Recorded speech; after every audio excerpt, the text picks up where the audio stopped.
በዓለም አቀፉ የዲፕሎማሲ መድረክ ላይ እጅግ አስገራሚና ያልተጠበቁ ክስተቶች በአንድ ጊዜ እየተከወኑ ይገኛሉ። ገና ከአንድ ሳምንት በፊት ሰሜን ኮሪያ ከአሜሪካ ጋር ለውይይትና ለድርድር ዝግጁ መሆኗን የሚጠቁም አዎንታዊ ምልክት አሳይታ ነበር። በፒዮንግያንግ የተካሄደው 9ኛ የፓርቲ ኮንግረስ ሲጠናቀቅ የኪም ጆንግ ኡን አስተዳደር አሜሪካ ሰሜን ኮሪያን እንደ ሉዓላዊነትና የኒውክለር ጦር መሳሪያ ባለቤት ሀገር አድርጋ የምትቀበል ከሆነ ከቀድሞ ጠላቷ ጋር ግንኙነቷን ለማደስ ፍላጎት እንዳላት ገልጾ ነበር። ሆኖም ይህ የዲፕሎማሲ ጭላንጭል በታየ በሁለተኛው ቀን የካቲት 28 ቀን 2026 ዓለም ሌላ አስደንጋጭ ወታደራዊ ዜና ሰማች። አሜሪካና እስራኤል በጋራ በመሆን በኢራን ላይ መጠነ ሰፊ ወታደራዊ ጥቃት ሰነዘሩ። የጥቃቱ ዓላማም ግልጽ ነበር፣ በቴህራን የአገዛዝ ለውጥ ማምጣት። ይህ ድንገተኛ ወታደራዊ እርምጃ በፒዮንግያንግ ቤተ መንግስት ውስጥ ትልቅ ንዝረት ፈጥሯል። ለሰሜን ኮሪያ የጥቃት ዋሽንግተን ተቀናቃኝ በሆኑ መንግስታት ላይ የኃይል እርምጃ ለመውሰድ ወደኋላ እንደማትል የሚያሳይ ሌላው የቅርብ ጊዜ ማሳያ ብቻ አይደለም። ይልቁንም ለዘመናት የቆየው የቅርብ ዲፕሎማሲያዊና ወታደራዊ አጋሯ የሆነው የኢራን ሉዓላዊነት መደፈር እጅግ አሳሳቢ ክስተት ሆኖባታል። ፒዮንግያንግ ለዚህ ሁኔታ ምን አይነት ምላሽ ትሰጥ የሚሆን የሚለው ጥያቄ የዓለምን ፖለቲካ ተንታኞች ትኩረት ስቦ ቆይተዋል። ጥቃቱ ከተፈጸመ ከ24 ሰዓት በኋላም በመጋቢት አንድ ቀን ምሽት የሰሜን ኮሪያ መንግስታዊ መገናኛ ብዙሃን በኢራን እስራኤል አሜሪካ ጦርነት ዙሪያ የመጀመሪያውን ይፋዊ መግለጫ ሰጡ። መግለጫ ያወጣው በውጭ ጉዳይ ሚኒስቴር ስም ባልተጠቀሰ ቃል አቀባይ በኩል ነው። በይዘቱና በድምጸቱ ሲታይ ሰሜን ኮሪያ ቀደም ሲል በቬንዙዌላ ላይ ለተፈጸመው የአሜሪካ ወታደራዊ ወረራ የሰጠችውን አይነት ምላሽ የሚመስል ቢሆንም ከኢራን ጉዳይ በስተጀርባ ግን እጅግ ውስብስብ የሆኑ ስልታዊ ስሌቶች ተደብቀዋል። ሰሜን ኮሪያ መግለጫውን ለማውጣት የወሰደችው 24 ሰዓት ጊዜ የኪም ጆንጉን አስተዳደር ሁኔታውን በጥንቃቄ ለመገምገም ጊዜ መውሰዱን ያሳያል። ምናልባትም በፒዮንግያንግ ከሚገኙ የኢራን ዲፕሎማቶችና በውጭ ሀገራት ካሉ የራሷ ባለስልጣናት ጋር ምክክር አድርጋለች። ከሁሉም በላይ ግን የሰሜን ኮሪያን እርምጃ የሚወስኑት የቤጂንግና የክሬምሊን አቋሞች በመሆናቸው የእነርሱን ምላሽ ካጤነች በኋላ ነው ወደ አደባባይ ወጣችው። በሰሜን ኮሪያ መንግስታዊ ዜና ወኪል በሆነው በኬሲኤንኤ በኩል በእንግሊዝኛና በኮሪያ ቋንቋ የተሰራጨው የመግለጫ ዋና ዓላማው ዓለም አቀፉ ማህበረሰብ ለማነጋገር የታለመ እንደሆነ ግልጽ ነው። በመግለጫው ውስጥ ጥቅም ላይ የዋሉት ቃላት ምንም እንኳን እንደተለመደው ጠንካራና የዛቻ መንፈስ ያላቸው ቢመስሉም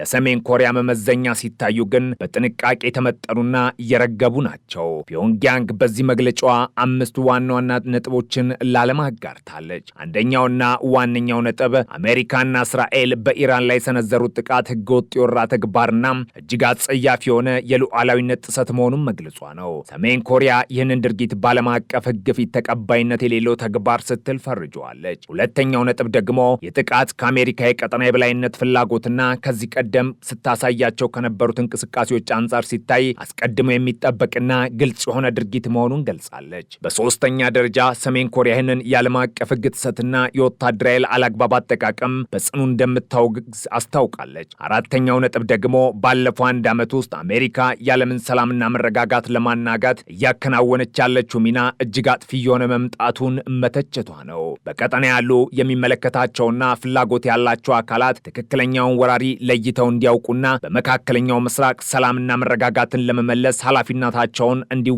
ጥሪ አቅርባለች። እዚህ ጋር ልብ ሊባል የሚገባው ጉዳይ ሰሜን ኮሪያ ምንም እንኳን አሜሪካና እስራኤልን ሀፍረት የሌላቸውና ወሮበላ መሰል ድርጊት ፈጻሚዎች ስትል ብትወነጀልም ራሷን ግን በቀጥታ ወደዚህ ጦርነት ውስጥ የማስገባት ፍላጎት እንደሌላት ማሳየቷ ነው። መግለጫ የተሰጠው ዝቅተኛ በሆነ የባለስልጣናት ደረጃ መሆኑ ፒዮንግያንግ ወደፊት ሁኔታው እየታየ ይበልጥ ጠንካራ መግለጫዎችን ለመስጠት የራሷን የዲፕሎማሲያዊ በር ክፍት ማድረጓን ያመላክታል። ሰሜን ኮሪያ በኢራን ጉዳይ ላይ ያዘችው አቋም ለራሷ ካላት ስልታዊ ጥቅምና አደጋ አንጻር የተቀረጸ ነው። በወረቀት ላይ ሲታይ የረዥም ጊዜ አጋሯ የሆነችው ኢራን በጦርነት ውስጥ መሆኗ ለሰሜን ኮሪያ ችግር ሊመስል ይችላል። ሆኖም ግን ከጀርባ ያሉትን ስውር ጥቅሞች ስናይ ነገሩ ሌላ መልክ ይዛል። አንደኛውና ዋነኛው ጥቅም የኢራን በጦርነት መወጠር ለሰሜን ኮሪያ አዲስ የኢኮኖሚና የወታደራዊ ድል መፍጠሩ ነው። ኢራንና ሰሜን ኮሪያ ሁለቱም ለሩሲያ የዩክሬን ጦርነት ዋነኛ የጦር መሳሪያ አቅራቢዎች ናቸው። ኢራን ድሮኖችን፣ ሚሳኤሎችና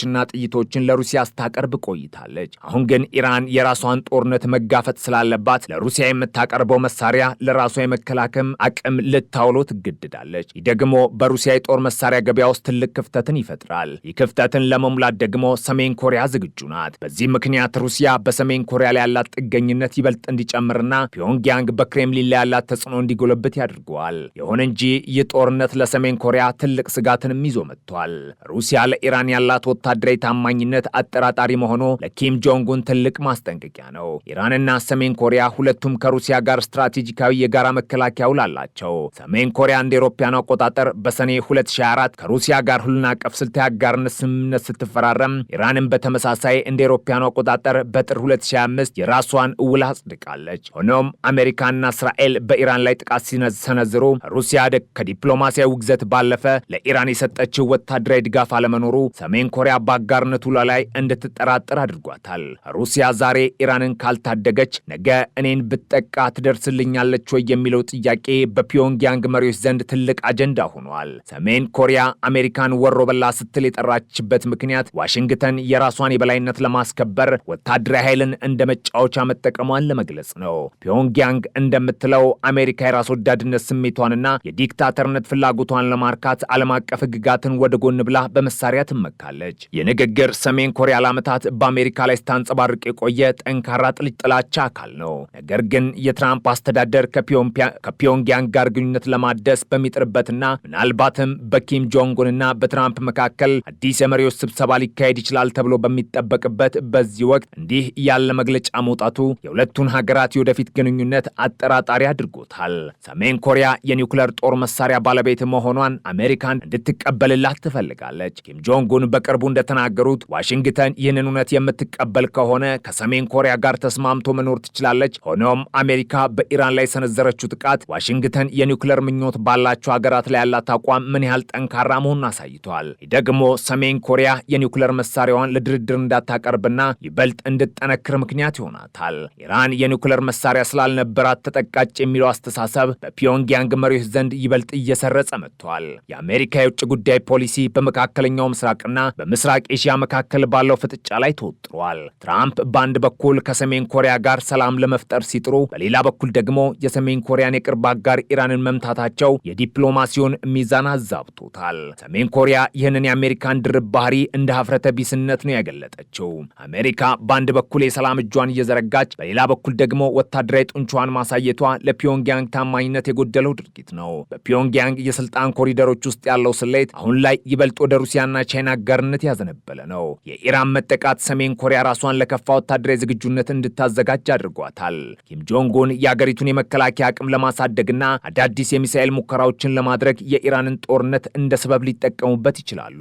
የጠላት ወረራ ፕሪዲክተብል ወይም የሚጠበቅ ነው ማለታቸው ሰሜን ኮሪያ ለማንኛውም አይነት ጥቃት ዝግጁ መሆኗን የአሜሪካን እርምጃዎች ቀድማ እንደምትረዳ ለማሳየት ነው። ከኢኮኖሚ አንጻር የኢራን ጦርነት ለሰሜን ኮሪያ የጦር መሳሪያ ንግድ አዲስ ገበያ ሊከፍት ይችላል። ሩሲያ በዩክሬን ግንባር ለሚገጥማት የመሳሪያ እጥረት አሁን ብቸኛው አስተማማኝ ምንጭ ሰሜን ኮሪያ ብቻ ልትሆን ትችላለች። ኢራን በራሷ ጦርነት ስለተጠመደች ሰሜን ኮሪያ የሩሲያን ፍላጎት በማሟላት ከፍተኛ የውጭ ምንዛሬና የቴክኖሎጂ ድጋፍ ከክሬምሊን ለማግኘት ትሻለች። ይህ ደግሞ በምዕራባውያን ማዕቀብ የደከመውን የሰሜን ኮሪያን ኢኮኖሚ ለማነቃቃት ትልቅ እድል ይሰጠዋል። የሰሜን ኮሪያ መግለጫ የሚያስተላለፈው መልእክት ግልጽ ነው። ፒዮንግያንግ የኢራንን መጠቃት ብታወግዝም ራሷን ግን አደጋ ላይ በምጥል ሁኔታ ውስጥ አትገባም። ይልቁንም አሜሪካን በቃላት እየደበደበች በስተጀርባ ግን ከጦርነቱ የሚገኘውን ስልታዊ ጥቅም ለመሰብሰብ ትጥራለች። ዓለም በአሁኑ ወቅት በሁለት ጎራዎች ተከፍላለች። በአንድ በኩል አሜሪካና እስራኤል፣ በሌላ በኩል ደግሞ የኢራን የሩሲያና የሰሜን ኮሪያ ጥምረት። የዚህ ፍጥጫ መቋጫ ምን ሊሆን እንደሚችል ለመተንበይ አዳጋች ቢሆንም የሰሜን ኮሪያ ምላሽ ግን ጦርነቱ ከቀጠናው አልፎ ዓለም አቀፋዊ ይዘት ያለው መሆኑን ያረጋገጠ ነው። ኪም ጆንግ ኡን አሜሪካን ወረበላ ቢሏትም የዲፕሎማሲውን በር ግን ሙሉ በሙሉ አልዘጉትም። የዓለም አይን አሁንም በፒዮንግያንግና በዋሽንግተን መካከል በሚኖረው ቀጣይ ግንኙነት ላይ አርፏል። ታሪክ ባንክሮ እየተመለከተ ነው። የሰላሙ መንገድ ግን አሁንም በባሩድ ጭስ ተሸፍኗል። በፒዮንግያንግ የታየው የዘገየ ምላሽ የሰሜን ኮሪያ መሪዎች የአሜሪካን የጥቃት አቅምና ዓላማ በጥልቀት ለመረዳት መፈለጋቸውን ያሳያል። ትራምፕ በኢራን ላይ የወሰዱት እርምጃ የአገዛዝ ለውጥ መሆኑ ኪም ጆንጉን በገዛ ስልጣናቸው ላይ ስጋት እንዲያድርባቸው ማድረጉ አይቀሬ ነው። ሰሜን ኮሪያ ለዓመታት የገነባቸው የኒውክሌር አቅም እንዲህ ያለውን የአሜሪካ እርምጃ ለመከላከል መሆኑን በድጋሚ ለሕዝቧና ለዓለም እያስገነዘበች ነው። ሉዓላዊነት የሚከበረው በኃይል ነው የሚለው የፒዮንግያንግ መርህ ከኢራን ውድቀት በኋላ ይበልጥ ጥንካሬን አግኝቷል። በመጪዎቹ ወራት በአሜሪካና በሰሜን ኮሪያ መካከል ሊደረግ የታሰበው ከፍተኛ ውይይት አሁን በኢራን ጦርነት ምክንያት ትልቅ መሰናክል ገጥሞታል። ሰሜን ኮሪያ ከአሜሪካ ጋር በምትደራደርበት ወቅት የኢራንን ጉዳይ እንደ መደራደሪያ ካርድ ልትጠቀምበት ትችላለች። አሜሪካ በሁለት ግንባር ጦርነት ውስጥ መግባት እንደማትፈልግ ስለምታውቅ ኪም ጆንግ ኡን ከዋሽንግተን የሚፈልጉትን ጥቅም ለማግኘት ይህንን አጋጣሚ ሊጠቀሙበት ይችላሉ። የዓለም ፖለቲካ ልክ እንደ ቼዝ ጨዋታ እጅግ ውስብስብ በሆኑ ስልቶች ተተብትቧል። የሰሜን ኮሪያ ምላሽ ለኢራን መጠቃት የቀረበ ተራ ውግዘት አይደለም። እርሱ የዓለምን ጂኦፖለቲካዊ ለውጥ፣ የሀያላን ሀገራትን ፍላጎት፣ የሰሜን ኮሪያን ስውር ጥቅሞች ያቀፈ ትልቅ መግለጫ ነው። ኪም ጆንግ ኡን አሜሪካን ሀፍረተ ቢስ ቢሏትም የወደፊት ዕጣ ፈንታቸው ግን ከዚሁ ጠላት ጋር በሚኖራቸው ግንኙነት ላይ ተመሰረተ ነው። ዓለም አቀፉ ማህበረሰብ ሁኔታውን በከፍተኛ ስጋት እየተከታተለው ይገኛል። የዚህ ፍጥጫ ማብቂያ የት ይሆን? ጊዜ የሚመልሰው ጥያቄ ነው።